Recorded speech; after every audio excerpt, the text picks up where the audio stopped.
One of these, I got a little obsessed with mine. In fact, I got a little obsessed with all my stuff.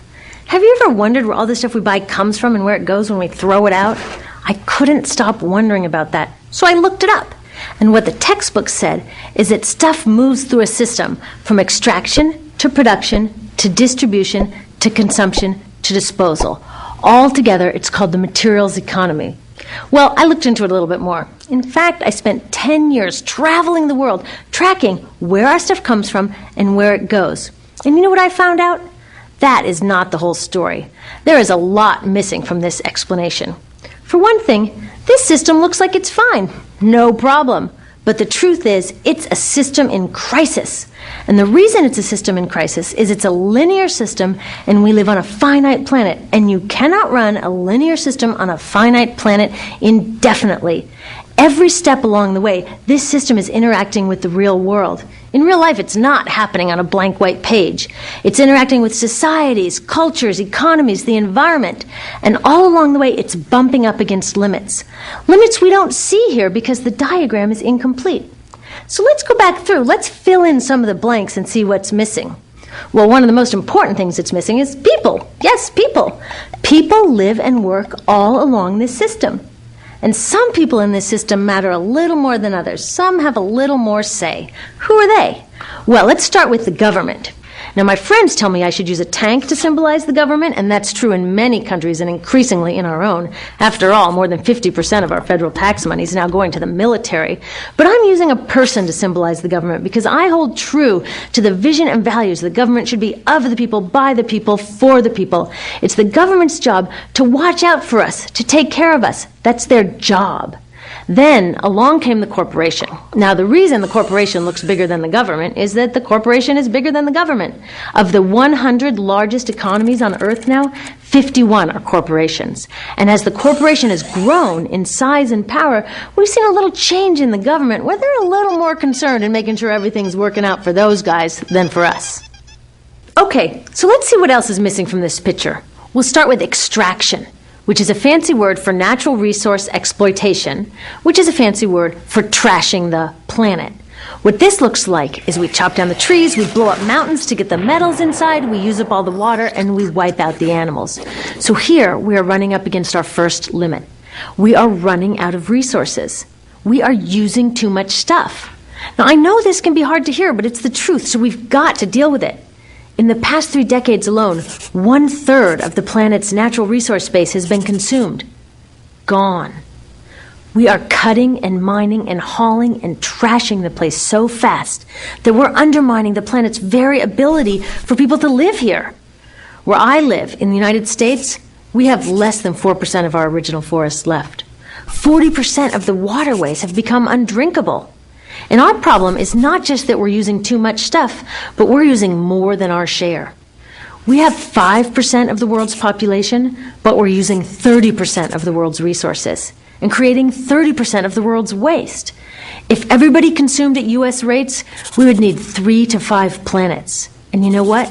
We've only got 1.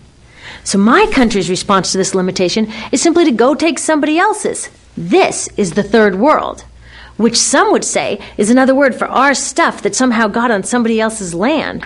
So what does that look like? The same thing, trashing the place. 75% of global fisheries now are fished at or beyond capacity. 80% of the planet's original forests are gone.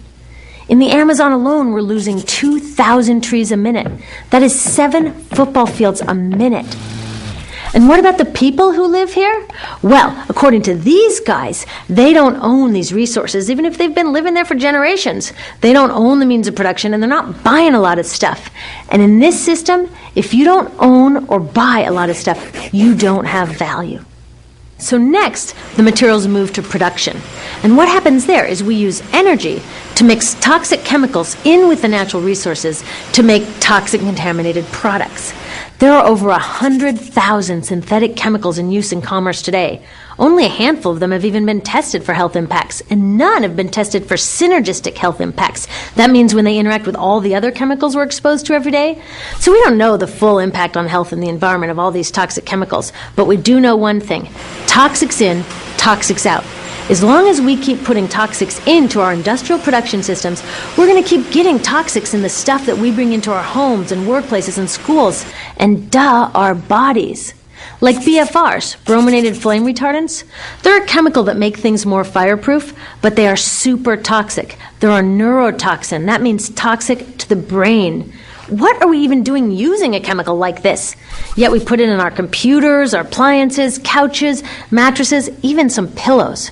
In fact, we take our pillows, we douse them in a neurotoxin, then we bring them home and put our heads on them for 8 hours a night to sleep. Now, I don't know, but it seems to me in this country with so much potential, we could think of a better way to stop our heads from catching on fire at night. Now, these toxics build up the food chain and concentrate in our bodies. Do you know what is the food at the top of the food chain with the highest level of many toxic contaminants? Human breast milk. That means that we've reached a point where the smallest members of our societies, our babies, are getting the highest lifetime dose of toxic chemicals from breastfeeding from their mothers. Is that not an incredible violation? Breastfeeding must be the most fundamental human act of nurturing. It should be sacred and safe. Now, breastfeeding is still best, and mothers should definitely keep breastfeeding, but we should protect it. They should protect it. I thought they were looking out for us. And of course, the people who bear the biggest brunt of these toxic chemicals are the factory workers, many of whom are women of reproductive age. They're working with reproductive toxins, carcinogens, and more. Now, I ask you, what kind of woman of reproductive age would work in a job exposed to reproductive toxins except for a woman with no other option? And that's one of the beauties of this system. The erosion of local environments and economies here ensures a constant supply of people with no other option. Globally, 200,000 people a day are moving from environments that have sustained them for generations into cities, many to live in slums, looking for work, no matter how toxic that work may be. So you see, it's not just resources that are wasted along this system, but people too. Whole communities get wasted. Yep, toxics in, toxics out. A lot of the toxics leave the factories in products, but even more leave as byproducts or pollution. And it's a lot of pollution. In the U.S., our industry admits to releasing over 4 billion pounds of toxic chemicals a year. And it's probably a lot more because that's only what they admit. So that's another limit, because yuck, who wants to look at and smell 4 billion pounds of toxic chemicals a year? So what do? Move the dirty factories overseas, pollute someone else's land. But surprise, a lot of that pollution is coming right back at us, carried by wind currents. So what happens after all these natural resources are turned into products? Well, it moves here for distribution. Now, distribution means selling all the toxic contaminated junk as quickly as possible. The goal here is to keep the prices down, keep the people buying, and keep the inventory moving. How do they keep the prices down? Well, they don't pay the store workers very much, and they skimp on health insurance every time they can. It's all about externalizing the costs. What that means is that the real costs of making stuff aren't captured in the price. In other words, we aren't paying for the stuff we buy. I was thinking about this the other day. I was walking to work and I wanted to listen to the news, so I popped into a Radio Shack to buy a radio. I found this cute little green radio for $4.99. I was standing there in line to buy this thing, and I was thinking, how could $4.99 possibly capture the cost of making this radio and getting it into my hands? The metal was probably mined in South Africa. The petroleum was probably drilled in Iraq. The plastics were probably produced in China, and maybe the whole thing was assembled by some 15-year-old in a maquiladora in Mexico. $4.99 wouldn't even pay the rent for the shelf space it occupied until I came along, let alone part of the staff guy's salary who helped me pick it out, or the multiple ocean cruises and truck rides pieces of this radio went on. That's how I realized I didn't pay for the radio. So who did pay? Well, these people paid with the loss of their natural resource space. These people paid with the loss of their clean air, with increasing asthma and cancer rates. Kids in the Congo paid with their future. 30% of the kids in the Congo now have dropped out of school to mine coltan, a metal we need for our cheap and disposable electronics. These people even paid by having to cover their own health insurance. All along this system, people pitched in so I could get this radio for $4.99. And none of these contributions are recorded in any accounts book. That's what I mean by the company owners externalize the true costs of production. And that brings us to the golden arrow of consumption. This is the heart of the system, the engine that drives it. It is so important that protecting this arrow has become the top priority for both of these guys. That's why after 9/11, when our country was in shock, and President Bush could have suggested any number of appropriate things, to grieve, to pray, to hope. No, he said to shop. To shop! We have become a nation of consumers. Our primary identity has become that of being consumers, not mothers, teachers, farmers, but consumers. The primary way that our value is measured and demonstrated is by how much we contribute to this arrow, how much we consume. And do we? We shop and shop and shop, keep the materials flowing, and flow they do. Guess what percentage of total materials flow through this system is still in product or use 6 months after their date of sale in North America? 50%? 20? No, 1%. 1. In other words, 99% of the stuff we harvest, mine, process, transport, 99% of the stuff we run through this system is trashed within 6 months. Now, how can we run a planet with that level of materials throughput?